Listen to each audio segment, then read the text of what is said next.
মৃত্যু আমাকে বরণ করতেই হবে। যে কবর থেকে আমি আড়াল হওয়ার, পাশ কাটার কোনোই সুরত নাই। অতএব তার জন্য প্রস্তুতি নেওয়া, যে এটার মুখোমুখি আমাকে হতেই হবে, তার জন্য প্রিপারেশন নেওয়া, এটাই বুদ্ধিমানের কাজ।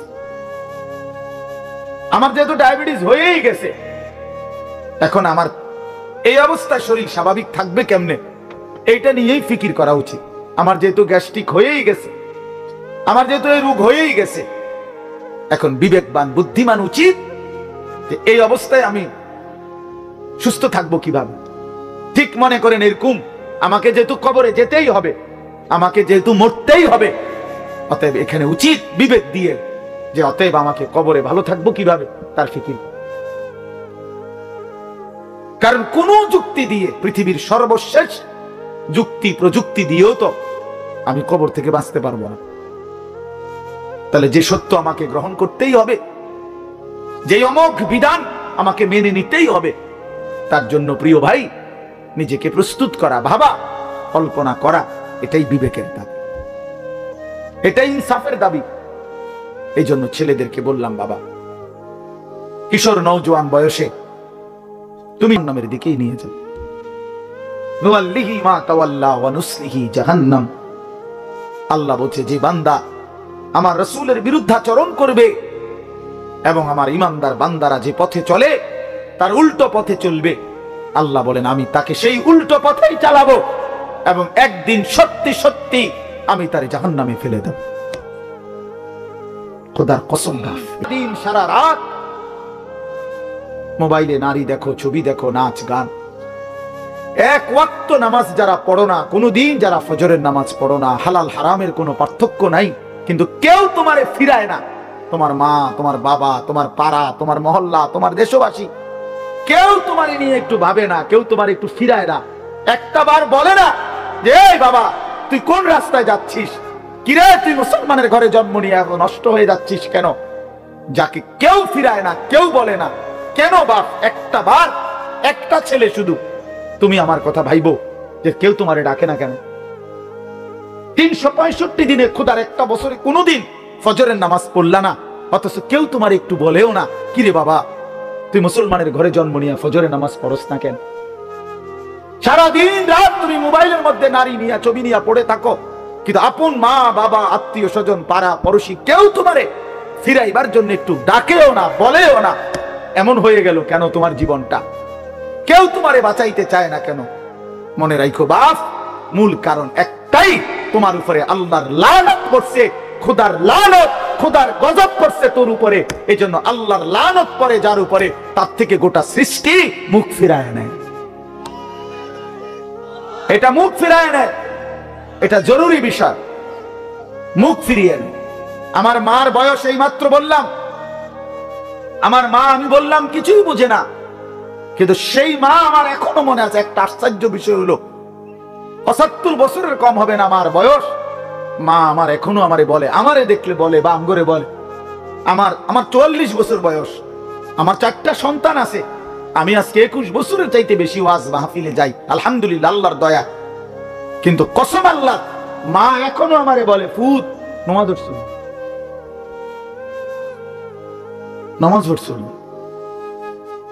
আমারে সব সময় বলে নাই কোরআন, কিছু পরিমাণ কোরআন শরীফও নাই, 10টা সূরাও শুদ্ধ পড়তে জানে না, 10টা সূরাও মুখস্থ পারে না, আল্লাহর কালামের কিচ্ছুই জানে না। আল্লাহ রাসূল সাল্লাল্লাহু আলাইহি ওয়াসাল্লাম বলেছে, ওই নাফরমানের দিল হলো কাল বাইতিল খারিব, সারা বাড়ি আলগা বাড়ি, যে বাড়িতে আগে থাকতো এখন থাকে না, নতুন ঘরে উঠে গেছে, ওই ঘরের এখন কোনা ভাঙ্গা গেছে, এই ঘরের এখন দুয়ার ভাঙ্গা গেছে, টিন সাল ফইরা গেছে, এখন সারা বাড়িটা আলগা বাড়ি, বিরান ঘর। সেই ঘরে এখন কুত্তা থাকে, সেই ঘরে এখন বিড়াল থাকে, সেই ঘরে এখন সাপ বিচ্ছু থাকে, মানুষ থাকে না। খোদার কসম, নবীজি বলছে যে কলিজার ভিতরে আল্লাহর কোরআন নাই, ওই কলিজার ভিতরে মানুষ থাকে না, কুত্তা থাকে, কুত্তা। এই কুত্তা থাকে, কুত্তা, কুত্তা থাকে ওই কলিজার ভিতরে, সাপ থাকে, বিচ্ছু থাকে, ওটাতে বিড়াল থাকে, ইন্দুর থাকে, কেচ্ছা থাকে, মানুষ থাকে না। ওই কলিজার ভিতরে মানুষ থাকে, বুঝছো ভাইয়া? কাজে তোমাদের যাদের জবানে আল্লাহর কোরআন নাই, তোমাদের যাদের দিলে মাওলার কোরআন নাই, তো তোমার এই ভেতরটা জন্তু জানোয়ারের ঘর, কুকুর বিড়ালের ঘর। আর চারু শোনো মিয়া, কোরআন শরীফে সূরা আরাফের মধ্যে আছে কোরআনের আয়াত, ওয়াত্তাবা হাওয়াহু ফামাসালুহু কামাসালিল কালব। সরাসরি কোরআনের আয়াত, সরাসরি কোরআন শরীফের আয়াত। আল্লাহ তাআলা বলছেন যে মনের ইচ্ছা মতো চলে, মনের চাহিদার অনুসরণ করে। আমার মনে যা চায়, কেন নামাজ পড়ো না? তোমার মন চাইছে দেখে। আর কি কারণ? তোমার মন চাইছে, তুমি পড়ো না কেন? সারাদিন নারী দেখো, ছবি দেখো, তোমার মন চাইছে, এই তো না, আর কি তো কিছু না। কেন পেশাব করে, পায়খানা করে, ঢিলা কুলুক, টয়লেট পেপার, পাক নাফাকের কোনো পার্থক্য বুঝো না কেন? কারণ তোমার মন চাইছে, মন চাইছে। রাতের বাইজা গেছে 3টা, তুমি ঘুমাও না। দিনের বাইজা গেছে 10টা, তুমি ঘুম থেকে ওঠো না।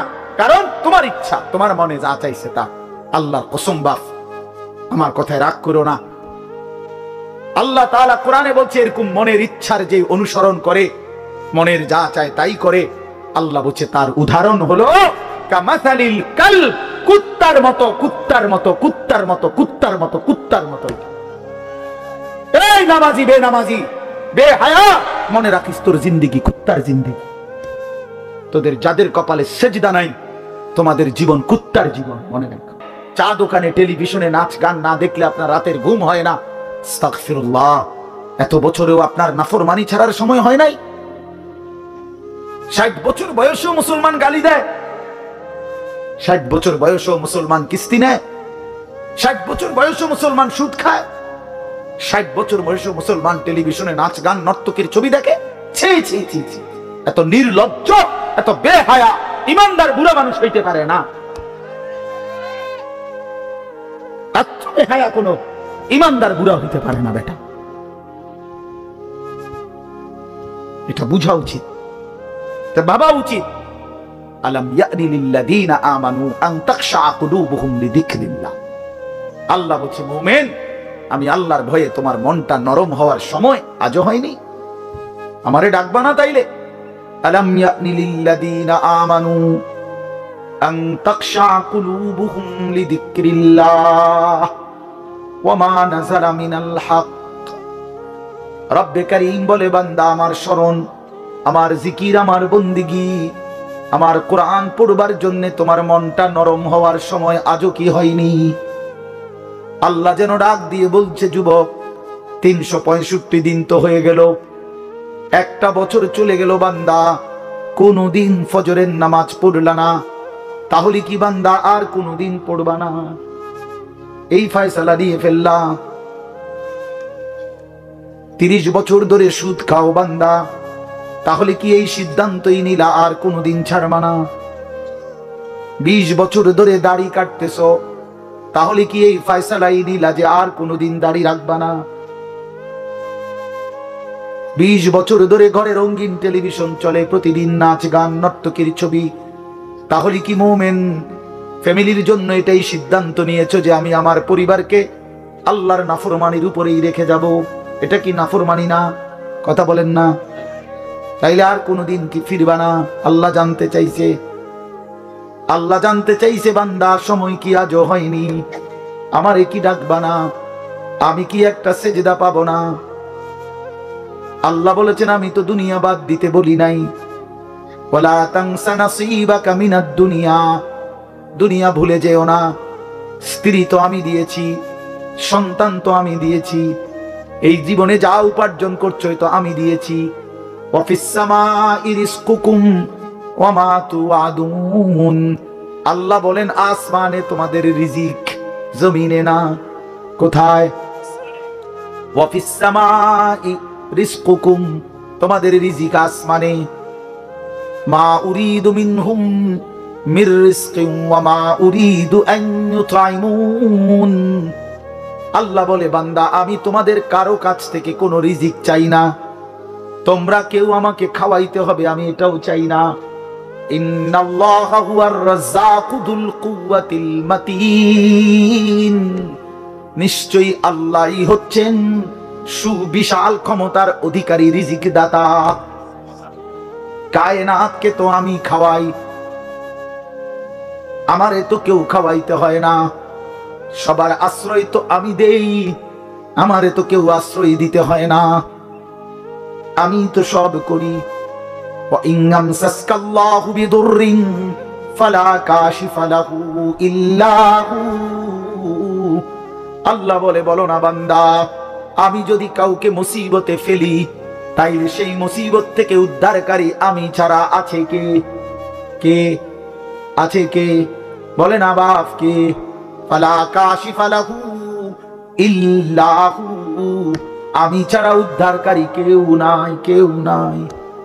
ওয়া ইন ইউরিদকা বিখাইরিন ফালা রাদ্দা লিফাদলিহি। আল্লাহ বলেন, আর আমি যদি কাউকে কল্যাণ করি, উপকার করি, তাইলে আমার কল্যাণ, আমার উপকার ঠেকায়া দিবে এমনও তো কেউ নাই। কে দিবে আমার ঠেকায়া? আমারে প্রতিহত করবে কে? ওয়া ইন মিন শাইইন ইল্লা ইনদানা খাযাইনুহু ওয়া মা নুনাজ্জিলুহু ইল্লা বিকদারিন মা'লুম। আল্লাহ বলে, বান্দা সব কিছু আমার কাছে আছে ভান্ডারে ভান্ডারে, কিন্তু আমি জমিনে নাজিল করি পরিমাণ মতো করে। একসাথে সব আলু দিয়ে দিলে রাখবা কই? একসাথে 30 বছরের পেঁয়াজ দিয়ে দিলে রাখবা কই? কথা বোঝেন নাই? একসাথে 50 বছরের খাবার দিয়ে দিলে রাখবা কই? আছে তো আমার কাছে সব কিছুর ভান্ডারে ভান্ডার, কিন্তু আমি জমিনে দিয়ে থাকি পরিমাণ মতো করে। বিকদারিন মা'লুম। ইন্না কুল্লা শাইইন খালাকনাহু বিকদার। আল্লাহ বলেন, সব কিছু আমি বানিয়েছি পরিমাণ মতো করে। জন্ম নিল কয়জন, কবরে নিলাম কয়জন, আমার হিসাব আছে। কোন সংখ্যা, জনসংখ্যা কোন সময় বেড়ে গিয়ে ক্ষতিগ্রস্ত হবে না, আমি আছি না। বুঝেন নাই কথাটা? কোন বিজ্ঞানী বুদ্ধি দিছে, কোন পাগলে বলছে, সব পাগল মাতাল ছাড়ো, আমি আছি। ওমা মিন দাব্বাতিন ফিল আরদি ইল্লা আলাল্লাহি রিজকুহা। আল্লাহ বলে, যত কিছু জমিনে বিচরণ করে সব কিছুর রিজিকের জিম্মাদারি আমি একাই আমার কাঁধে তুলে নিলাম। সুবহানাল্লাহ। ওয়া ইয়ালামু মুস্তাকাররাহা ওয়া মুস্তাওদাআহা।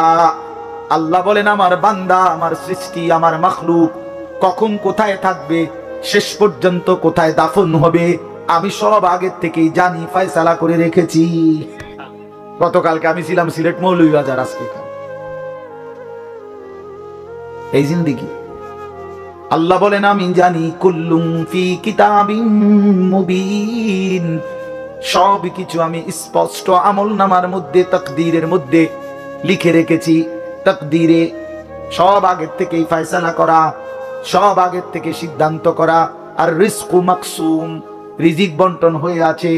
মাথার গাম পায়ে ফেললা, পায়ের গাম যদি আবার মাথা তো উড়ান, বরাদ্দ যে দূরে দূরে, হুদাই লাফান। আর হুদাই লাফান, বুঝেন নাই? যে পরিশ্রম করে তার আয় বাড়ে, তাইলে তো সব দোকানদারের বেচা কিনা সমান হইতো। একসাথে দোকান খোলে, একসাথে দোকান বন্ধ করে, কামাই সমান না কেন? বুঝেন নাই আমনে কথা? একই স্ট্যান্ডে সবার 30টা সিএনজি, এখান থেকেই গেছে, এখান থেকেই আপনার এই শ্রীকাইল থেকেই কোম্পানিগঞ্জ, কোম্পানিগঞ্জ থেকেই শ্রীকাইল, সবার ইনকাম বাড়াবো কেন? কেন? শুধু পরিশ্রম করলেই অর্থ আসে? না না না, আসমানের ফয়সালাতে অর্থ আসে, রবের ফয়সালা। ইন্না রাব্বি ইয়াবসুতুর রিজকা লিমান ইয়াশাউ ওয়া ইয়াকদির। আল্লাহ বলেন, আমি যাকে মন চায় তাকে বেশি দেই, যাকে মন চায় তাকে কম দেই। না আমার ফয়সালা, তোমার কি? কমটাও আমার, বেশিটাও আমার, তুমি কি? আল্লাহ তারে বেশি দিলেন কেন, তো তোমারে কম দিলাম কেন? তোমারে যে কম দিলাম এটাই কেন দিলাম, তুমি এটা কম? তোমার কি যোগ্যতা? কোনটা তোমার? আসমান তোমার না জমিন তোমার? শরীর তোমার না দেহ তোমার? বুদ্ধি তোমার না চোখ তোমার না হাত তোমার? তোমার কি তা? কথা বলেন না কেন? তো সবই আমার, আমি কেন আল্লাহকে ডাকো না? মাদেরকে জিজ্ঞেস করেন, বোনদেরকে জিজ্ঞাসা করেন, কেন আল্লাহর হুকুম প্রতিনিয়ত লঙ্ঘন করছি? কেন বোনেরা বেপর্দা, কেন মায়েরা বেপর্দা? মাকে বলেন, বোনকে বলেন, জিজ্ঞেস করেন নিজের বিবিকে। রাস্তার এই পুরুষদেরকে তোমার শরীর যৌবন দেখাইয়া কি অর্জন হয়েছে বলো? কয় টাকা কামাই হয়েছে? দুনিয়ারে বা কি পাইলা, আখিরাতের বা কি পাইলা? তোমরা একটা ছেলে বলো বাবা, নারী আর ছবি আর উলঙ্গ দৃশ্য দেখে দুনিয়ার কি পাইলা আর আখিরাতের কি পাইলা? আখিরাত তো কিছুই নাই, দুনিয়াও তো কিছু নাই। শরীর, যৌবন, নিজের সক্ষমতা নষ্ট করা ছাড়া আর কি? আর কি ভাইয়া? এই জন্য আমি অনুরোধ করছি আপনাদের কাছে, আমরা যদি প্রত্যেকেই ভাবি আমরা ইমানদার, আমরা মুসলমান, আমাদের জিন্দেগি আখিরাত, আর এই আখিরাতের সবচেয়ে বড় ফিকির যদি আমার বিবেকে ঢোকে যে আসলে আমার জীবন আখিরাতের জন্য, আমারে আল্লাহ বানাইছেন আখিরাতের জন্য, আমারে আল্লাহ ঈমান দিয়েছেন জান্নাত দেওয়ার জন্য, তাহলে আমাদের জন্য সর্বশ্রেষ্ঠ নিজের জীবন গঠন, আখিরাত গঠন, জান্নাত অর্জন, জাহান্নাম থেকে মুক্তির সর্বশ্রেষ্ঠ মৌসুম মাহে রমজান। কি? শাহরু রমাদান। এটাই আল্লাহ তাআলা উল্লেখ করছেন নিজে। আমি এই আয়াতটাই পড়ছি, এটা বললে আমার কথা শেষ। সূরা বাকারার 185 নম্বর আয়াত, আল্লাহ তাআলা বলেন শাহরু রমাদান, রমজান মাস। যে রমজান এতটা দামি যে মহান আল্লাহ পাক রব্বুল আলামিন নিজে উল্লেখ করছেন, নিজে, শাহরু রমাদান, রমজান মাস। আচ্ছা, এই রমজান মাস এটা কোরআনের শব্দ, অতএব আপনারা ভাবেন, একজন হলেও বুঝবেন, আপনারা ভেবে দেখেন এটা পৃথিবীতে উচ্চারিত হয় রমজান মাস কতবার, কতদিন? সারা বছর। সারা বছর এই শব্দ উচ্চারিত, কারণ সারা বছর আল্লাহর কোরআন আল্লাহর জমিনে কোথাও না কোথাও তেলাওয়াত হয়। তাহলে এটা যেহেতু কোরআনের শব্দ শাহরু রমাদান, এই জন্য রমজান মাস এই কথার যেন উচ্চারণ সারা বছর, সারা বছর যেন আল্লাহর জমিনে উচ্চারিত হয় যে বান্দা, একটা মাস আছে বড় দামি মাস, সেটা রমজান মাস, সেটা রমজান মাস।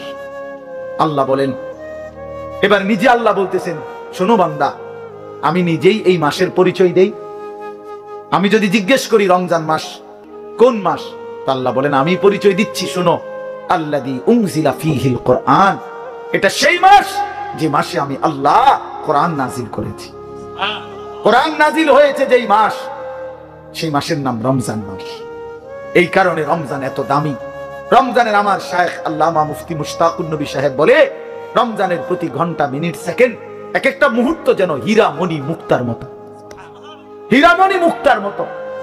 আল্লাহ তাআলা এমন ভাবে এটাকে, যেমন এই প্যান্ডেলটা আপনারা আলাদাভাবে সুন্দর করে চারদিকে কি চমৎকার করে সাজাইছেন, চারিদিকে এটাকে সুন্দর করে একটা সাজানো প্যান্ডেল, রমজানকে যেন আল্লাহ তাআলা এভাবে সাজাইছেন।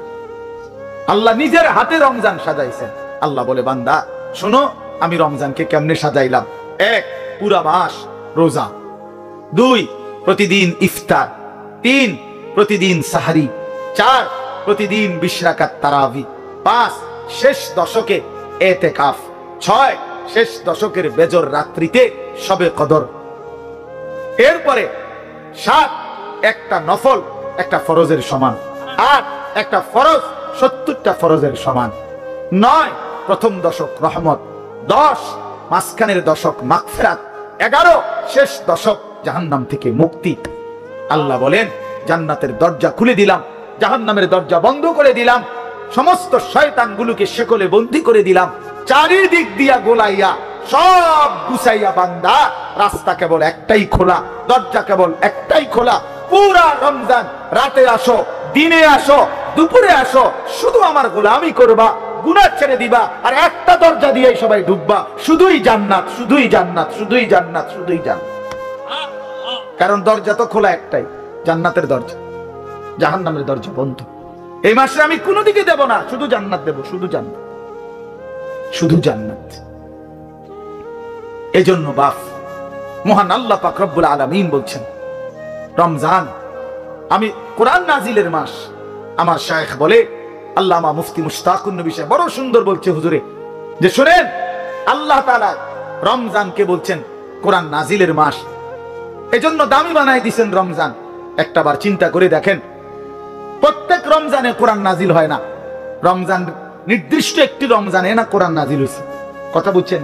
কিন্তু ওই এক মাসে কোরআন নাজিল হয়েছে দেখা আল্লাহর এই জমিনে যতবার এই মাস ঘুরে ঘুরে আসতেছে, 1450 বছর ধরে প্রত্যেকবারই এই মাস দামি হয়ে যাচ্ছে।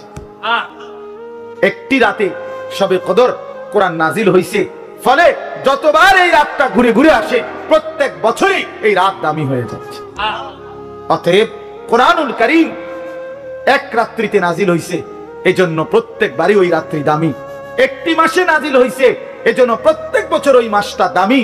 এজন্য যে ইমানদার কোরআনকে বুকে আগলায় নিছে, কোরআনকে নিজের জীবনে গ্রহণ করে নিছে, রমজানকে আপন করে নিছে, খোদার কসম রব্বে কারীম তাকেও সারা বছর সারা জিন্দেগি দামি বানায় দিছে, দামি বানায়।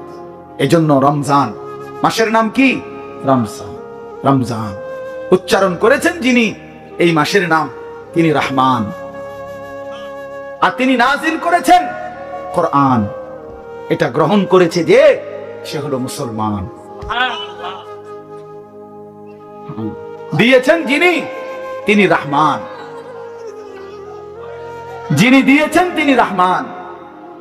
মাসের নাম রমজান, নাজিল করলেন কোরআন, গ্রহণ করলো মুসলমান। ফামান শাহিদা মিনকুমুশ শাহরা ফালিয়াসুমহু, আল্লাহ বলেন হুদাল লিন-নাসি ওয়া বাইয়িনাতিন মিনাল হুদা ওয়াল ফুরকান। আল্লাহ বলে, বান্দা আমি এমন কোরআন নাজিল করেছি যে কোরআন গোটা বিশ্ব মানবতার হেদায়েত, এবং সব কথা স্পষ্ট। বাইয়িনাত, কোন কথা, কোন শব্দ, কোন বাক্য, কোন ব্যাখ্যা বিশ্লেষণ অস্পষ্ট, অগোছালো, অপূর্ণাঙ্গ কোরআনে নাই, সব স্পষ্ট। রাত দিন 24 ঘন্টা। ওয়াল ফুরকান, এবং কোরআনই হচ্ছে, এই শেষ কথাটা মনোযোগ দিয়ে শোনো ভাইয়া, আল্লাহ তাআলা বলছে কোরআন হচ্ছে ফুরকান, সত্য মিথ্যা, ন্যায় অন্যায়, উচিত অনুচিত, হালাল হারাম, জায়েজ না জায়েজ, করণীয় বর্জনীয়র মধ্যে পার্থক্যকারী আল্লাহর কোরআন। এজন্য ভাইয়া বাপ বিশ্বাস করেন, ছেলেরা বাপ তোমাদেরকে বলি ভাইয়া, আল্লাহর কোরআনের জ্ঞান যার নাই, কোরআন যার বুকে নাই, কোরআন যার হাতে নাই, কোরআন যার জবানে নাই, কোরআন যার জিন্দেগিতে নাই, কোরআন যে গ্রহণ করে নাই, আল্লাহর কসম, রব্বে কাবার কসম, সে হালাল হারাম, বৈধ অবৈধ, ন্যায় অন্যায় সে বুঝতে পারে নাই, খুঁজে পায় নাই, তালাশ করে পায় নাই। এজন্য কোরআনবিহীন কোন মানুষ সভ্য হইতে পারে না। কোরআনবিহীন কোন মানুষ বাংলা বই ন্যায় অন্যায় শিখায় না, অঙ্ক বই ন্যায় অন্যায় শিখায় না, ইংরেজি বই ন্যায় অন্যায় শিখায় না, পদার্থবিজ্ঞান জীববিজ্ঞান ন্যায় অন্যায় শিখায় না, রসায়ন বিজ্ঞান ন্যায় অন্যায় শিখায় না, উচ্চতর গণিত ন্যায় অন্যায় শিখায় না, ডাক্তারি বই ন্যায় অন্যায় শিখায় না, আইনের বই ন্যায় অন্যায় শিখায় না। শুধু আল্লাহর কোরআন ন্যায় এবং অন্যায়, হালাল এবং হারাম, উচিত এবং অনুচিত, বৈধ এবং অবৈধ এটা শিখায়। অতএব কোরআন বঞ্চিত, তো সে হালাল হারাম থেকেই বঞ্চিত।